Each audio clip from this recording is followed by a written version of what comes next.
restoration? Well, a lot. But first of all, Philippines is a Sumabak ngayong araw ang 73 delegates ng Miss Cosmo 2025 sa Green Summit Challenge. Para siyang head-to-head challenge, parang ganon, kung saan humarap sila sa panel of judges ang mga kandidata kung saan isa-isa nilang pinrepresent ang kanilang social awareness project at community initiatives. Nasubok ang communication skills ng mga kandidata dahil sumabak sila sa ilang mabibigat na Q&A na may kinalaman sa kanilang presentation.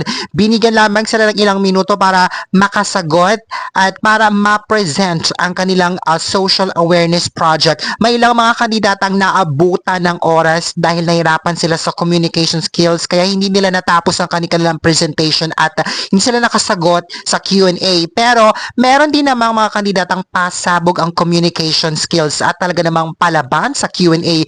Ilan sa mga nag-stand out sa challenge na ito ay sina India, Colombia, and Cuba. In fairness, sila yung malakas ang communication skills, magaling sa speaking at direct to the point na nakasagot. Magaling talaga sila. In fairness, for me naman na may pinakamagandang social awareness project at presentation ay si New Zealand. She talks about the poverty and the lack of opportunities for the less privileged and less fortunate people, specifically the children, like the street children in the Philippines. She also talks about how important financial literacy and proper education to combat the poverty and create more opportunities, which is very timely and relevant. Pasabog, bongga. Now, for Chelsea Fernandez naman, her social awareness project is all about planting mangrove. We are also planting hope, resilience, future for the next generations to come.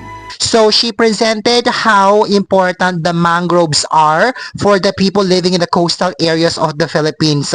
Now, she was asked a question by the reigning Miss Cosmo 2024 queen na si Ketut. Ang tanong ni Ketut sa kanya kay Chelsea was, what measurable economic growth such as fish catching or increase of crab population that your mangrove area has generated ever since the start of the restoration? So in Tagalog daw ang tanong ni Ketut kay Chelsea, ano daw ang sukat ng paglago ng sa ekonomiya tulad ng pagdami ng mga nauhuling isda o pagtaas ng populasyon ng mga alimango ang nagawa sa Sultan Kudarat sa area niya simula nang inumpisahan nila itong mangroves restoration at mangroves planting na to.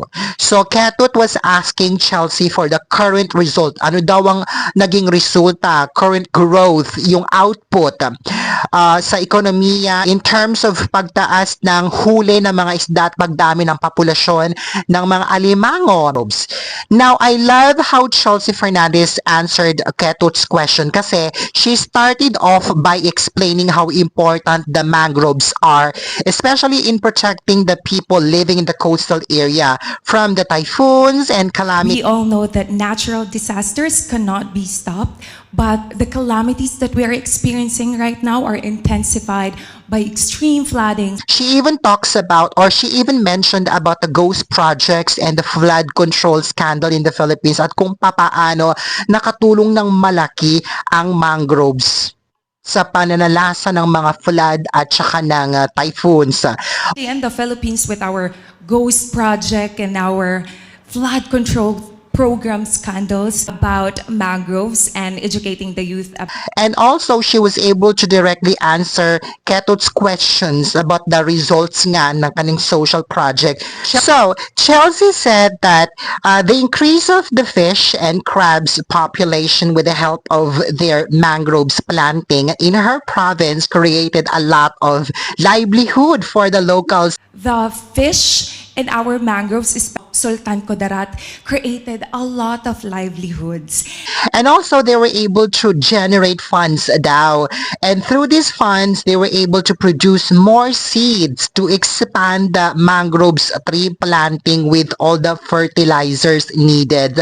After we raised that funds that came from the crabs that we sell, we bought a lot of seedlings and In fairness, bongga ang communication skills niya. She was able to answer Ketut's question, pero bin-breakdown niya muna. Inumpisahan niya muna kung gaano ito ka-importante, and then bago niya inilatag yung result. So, di ba, ang bongga, the confidence, the poise, the grace were all present. There was also a conviction in her delivery. It was very detailed. She was able to elaborate it to the panel to the panel of judges without them asking. And if I were the judge, I would give Chelsea Fernandez a 10 out of 10 for this.